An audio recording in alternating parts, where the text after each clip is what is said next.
Okay, imika waxaan u gelanaa qaybtii audience-ku ay su'aalo weydiinayeen. Habluhuna way joogaan, inamo badanna way joogaan. Marka dee qacmo badanna waa la taagayaa, so I don't know sida loo hawshan u dhacso. Laakiinse microphones baa wareegi doona. Su'aalaha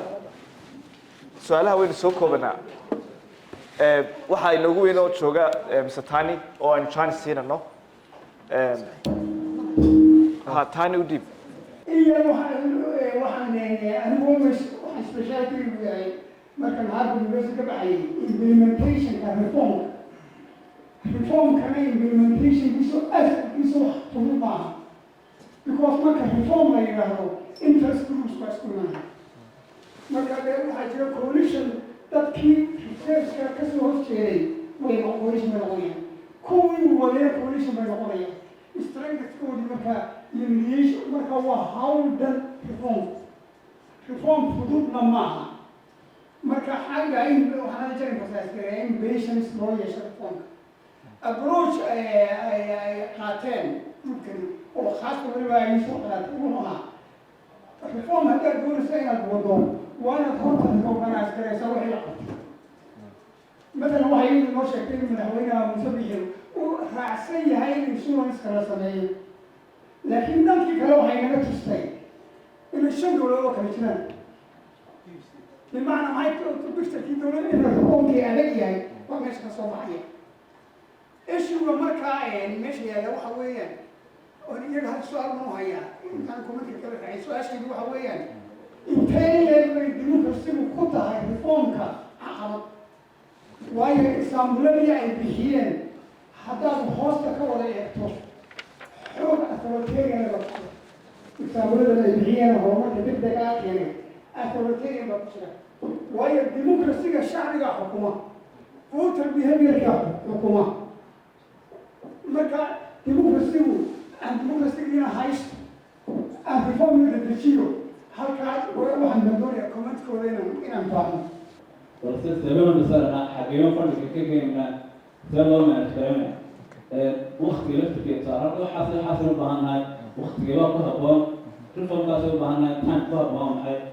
reason in loo sameeyo saaran kale marka inta la isku tago aqoonyahanka iyo akademiyada lagu fahmay in research ka sameeyo cadeymo la taaban karayo Okay, marka comment bixin su'aal maxay su'aal kale yahay in kan xaq hore fadhiya sharka blue gaale light blue bismillahirrahmanirrahim magacayga waa Nur Cali Xamed arday barta Global Studies and International Relations su'aasheedu waxay tahay haddii aan maanta isdhaho ganacsi samayso aqoontii dabariga ma aha xirfadiina dabariga ma aha marketkii aan ka iibinayna dabariga ma aha laakiin waxaa dabarigu ah policy iyo shuruucii ka qayb qaadanayay economic development-ga markaa sidee loo habeyn karaa shuruucda iyo siyaasadaha ka qayb qaadanaya inaynu habayno boolisiyada ka qayb qaadanaya economic development-ga su-aashii waxay leedahay Dr. Ali Ismaaciil su-aashii waxay leedahay inta badan kulay adeegyaha caafimaadka bulshada uu leeyahay laakiin tiyada ugu wanaagsan oo inta soo waxa kugu filan in wax jirto waqti dhexdeeda wax amstay sabab xanuunkiisa waxay ahayd shaqo badan oo qoftu aadahay marka kaliya mas'uul ahna laakiin waxa loo sheegay inuu xanuunsanayo oo dawladda wax loo soo qoray adigu ilaahay qoftiisa Itoobiya ninkii waxa loo soo sheegay inuu hawsha uu qaban inuu iska qeeray taasi waxay ku caddaynaysaa inuu dalkeena dhakhaatiirta ka jirta inaba ay hiig u aan leedahay marka maxay ugu taagan inaan samaysano adeegyo caafimaadka maadaama dhaqaalaha booston laga baxo oo inagana Itoobiya iyo Turkiya iyo wadamada samika dhaqaale laga baxo lagu dadkeena caafimaadkooda maxay ugu taagan inaan samaysano adeegyo caafimaadka lagu dalkeena dhaqaalaha gudaha waxay lagu keensanaa magacaaga walaal waa su'aal fiican Dr. Tani horta waxa isweydiin leh democracy-ga aynu qaadanay ma yahay democracy horta su'aal waayo waa democracy barxan aanu aaminsanahay waa democracy aynu iska korkorsano xilliga magaalada bulshadu wacyigeedu la koriyaa waxay sahlaysa inaynu doorano dadkii magaranaysa ka saari lahaa ummadda dhibtana haysta oo u hagi lahaa ama u rari lahaa meesha ay doonayso inay u guurto marka hadday su-aashaada ka jawaabo horta ma haysano democracy dhaba ama dimuqraadiyad dhaba oo waxa inkastoo aynu korayno oo shalay tolaba dee markii la dooranayay xildhibaanada dee waxaa kuu imanayay caaqilkaaga 10 sano ka hor bay ahayd qoladii ka horreysay doorkan waxaynu ku dooranay afkaar baynu ku dooranay badankooda waa intaasoo sii xoojino meel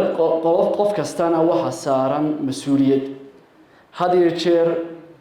afrikaanku qof nin bay saaraan mas-uuliyadda oo dhan ninka la yidhaha madaxweynaha waxaad arkaysaa madaxweyne hebel allah yaraxme cigaal khaladaadkaas uu lahaa riyaala kan uu lahaa waxa weeyaan siilaaye kan uu lahaa madaxweynaha maanta jooga muuse bixi waa ninka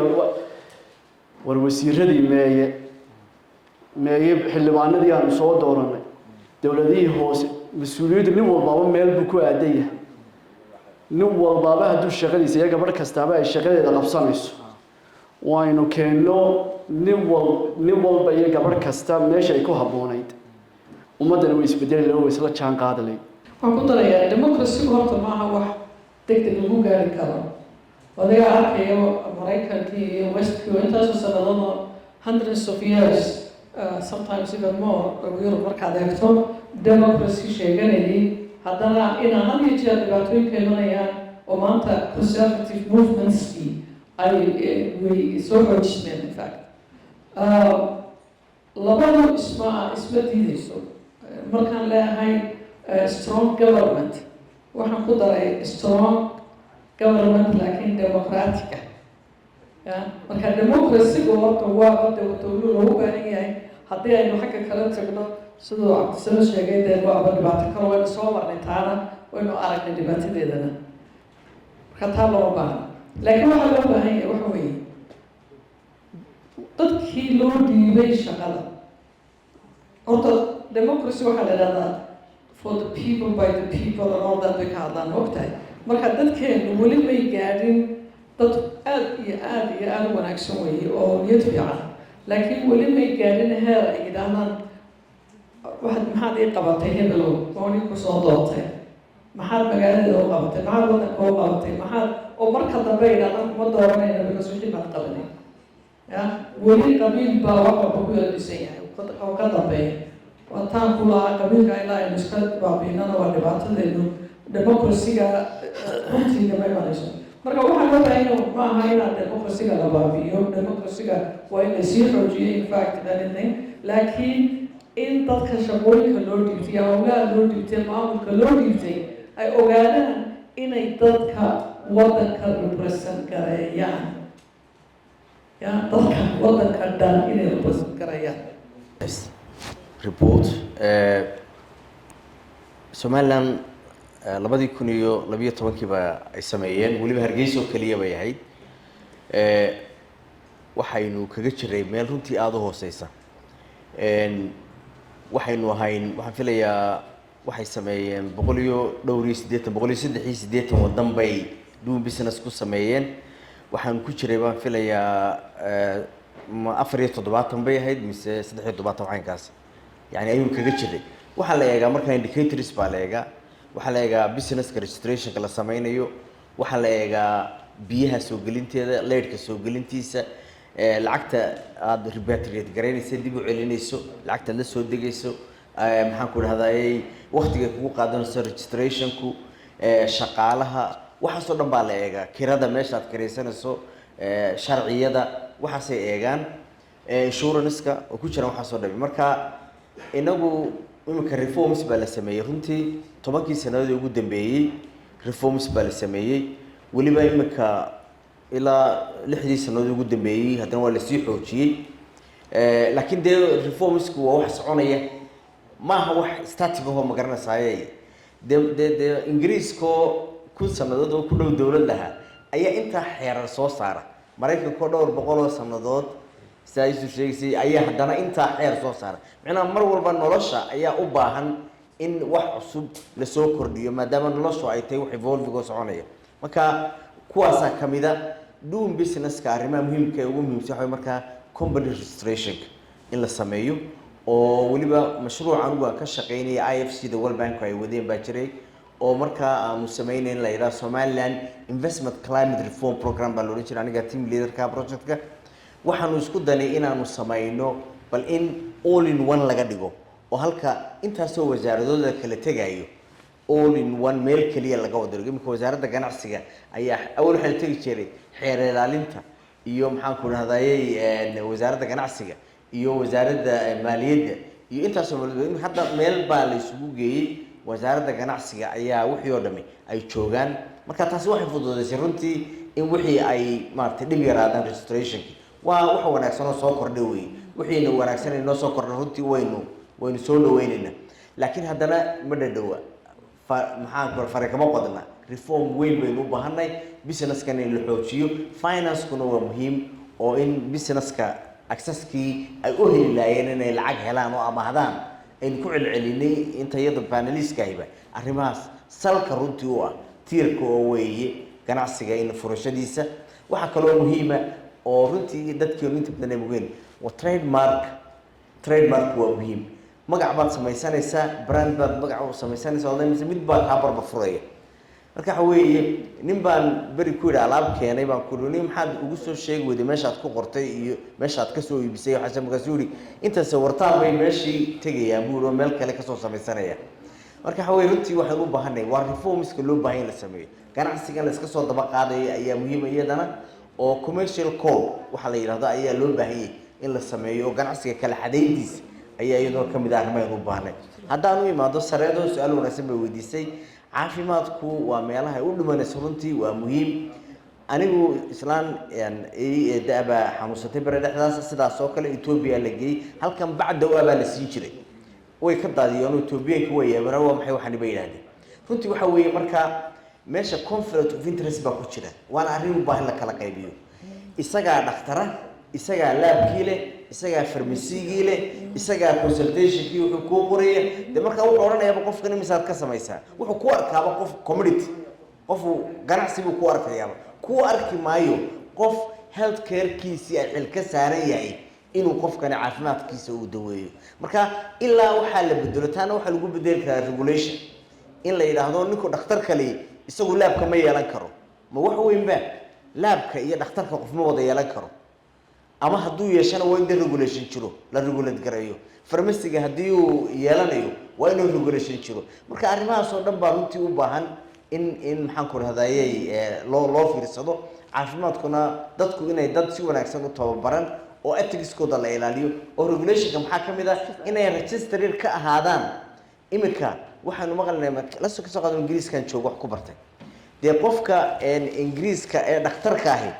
ama Mareykan for that matter dee waa laga saaraya list wuxuu ku jira association ku jira association-ka waa laga saaraya haddii uu la yimaado wax ethics-ki medical ethics-ki wuxuu dhimaya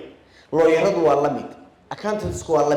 mid waliba wuxuu ku jira oo uu ka mid yahay ka diiwaan gashay professional maxaan ku rahdayay association buu ka mid yahay marka arrimahaas lafteeda in la xoojiyo waxyaalaha lagu xoojinaya ay ka mid tahay xataa kala saaridii dhakhtarra imanaya nin baa lagu leeyahay warqabadda waxa la sheegay inkastoo ay tahay dee anecdotal oo anigu aanan arag waxa la sheegay nin Masri oo la lahaa wala masaafiriye waxa la lahaa ninkaas Masri weligii dhakhtar muu noqon haddana dhakhtar buu Soomaaliya u sugto Cuba loo gelay dadka waxa taa lafteeda in la adkeeyo loo baahan yahay oo xukuumadda lafteedu ay adkeyso arrimaha noocaas oo kale تعليم تلفتي ساس اللي يقبلون به regulation جيس كستا أو أينو regulation هو محي ووحي بينه هجات سنين وين أغني ودن كين هالكو كسر دقة وين أغني بربر كي بين أغني أنا مركان إني مكواي نجي لكن مركان الجنبي قال لك شو كلا هالليو مربع وحنا سميني training اللي هذا brief induction program for expatriates وأنا lecture سمين شري الجنبي سي أنا أبرو عشان ده مركان نيروبي كي مدان شوغان حمر صومالي وبلغوا بوحية أنا نحس بالعشلة دي العشلة كبوحية وسومالنا نقوى الربع وحنا مركب بري كده دقن كي history كي culture كسومالنا نمد والبا وحنا 91 إلى 2000 كي وحنا وشري ورير constitutionka goormaynu baas gareen 2001 soo ma ahayn may bal i 10 yearska maxaa lagu jiray waxaa lagu jiray nabadayn iyo wareer iyo isdaboorod goormaynu doorashadii horreeyay samaysanay يعني هو 2002 سومين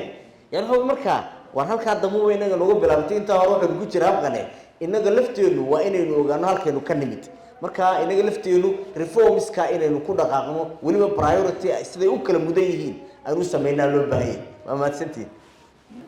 adano ilaa ma taxashay keenay reform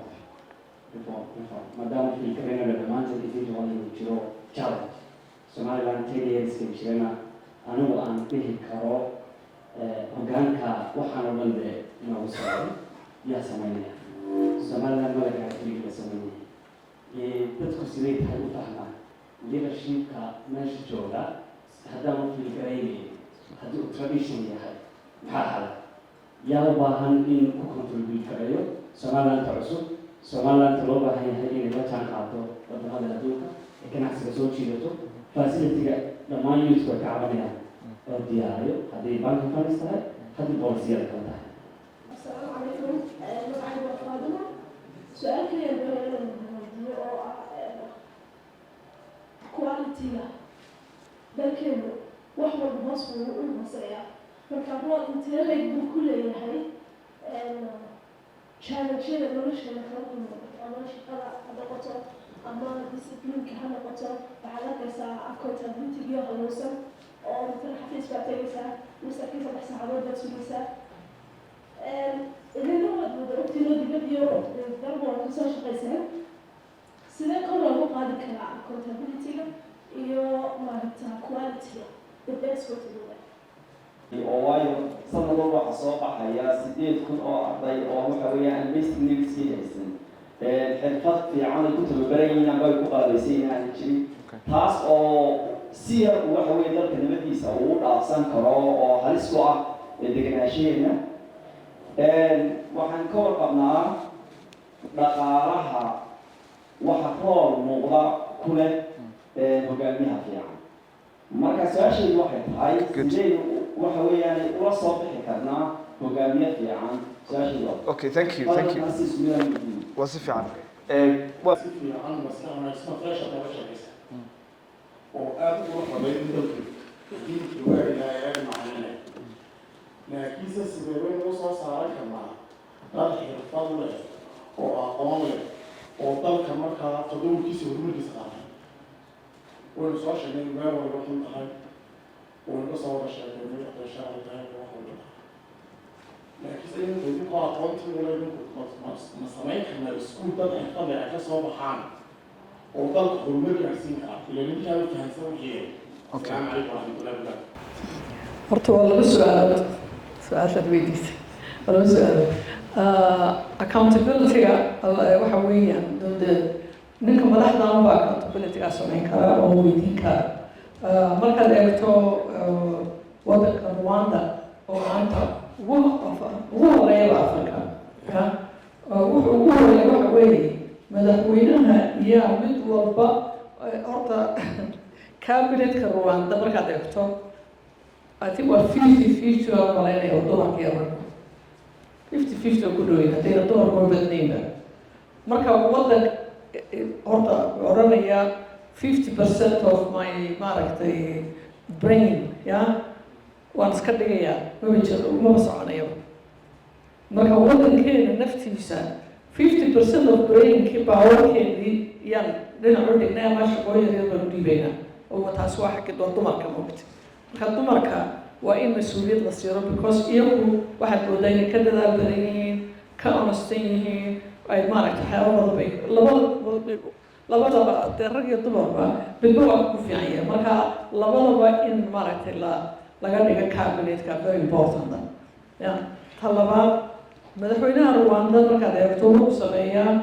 every I don't know 6 months oo waxaankaasa isku wada yeedha cabinetkiisa qof walba wuxuu dhahay shaqadan ku diray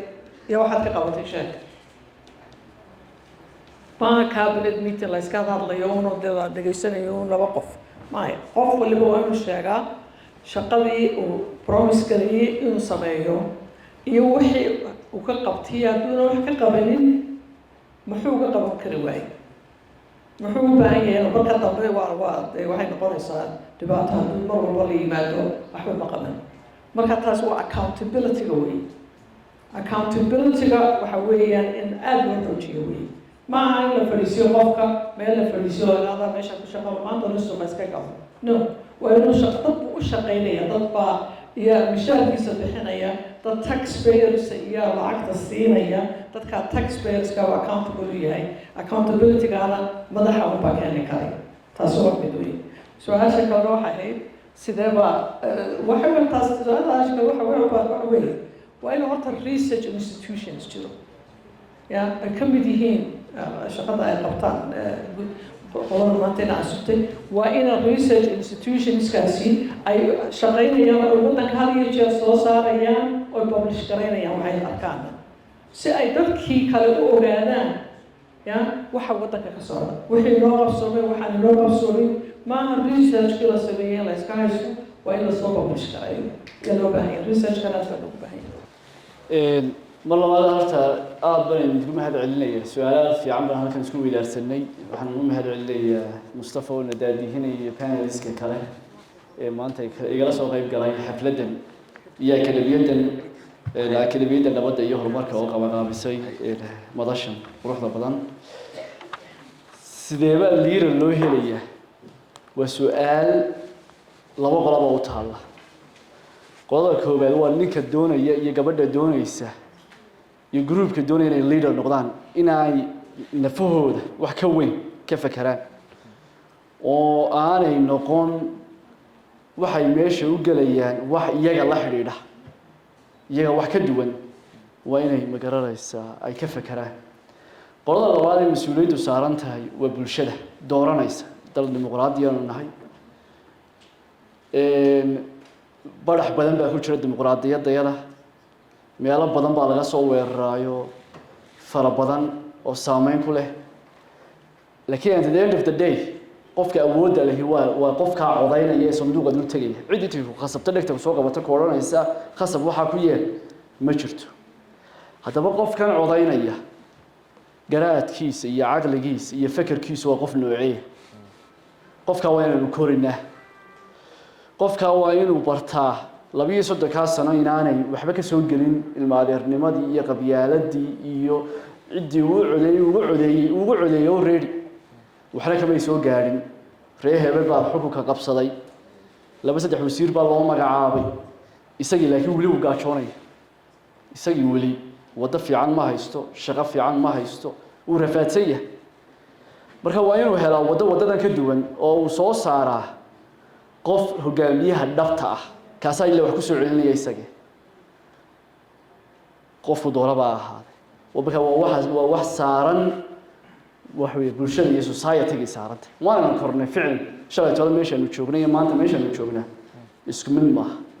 inaan horumarka iyo tacliinta kor loo qaado ayaa muhiim Dr. Alan Buxulimeey waxaan ana raacinayaa accountability-ga marka laga hadlayo mid baa jira runtii aan dadku dhaadin oo ah maanta ninka ama wasiirka ama wasiir ku-xigeenka ama agaasimaha guuda ama maareeyaha hay-adeeda ee madaxweynuhu magacaabo dikrato lagu magacaabo madaxweynuhu miyaanu kari karin ninka uu magacaabayo ama odayaal ha u keeneen ama yay u keeneen ama isagu ha arkoode intuu u yeedho inuu interview yar la galo half an hour oo yidhaahdo qorshahayga wasaaraddaada aan ka raba waa sidaa iyo sidaa iyo sidaa saasaan kugula xisaabtamaya halkaasay accountability ka bilaabata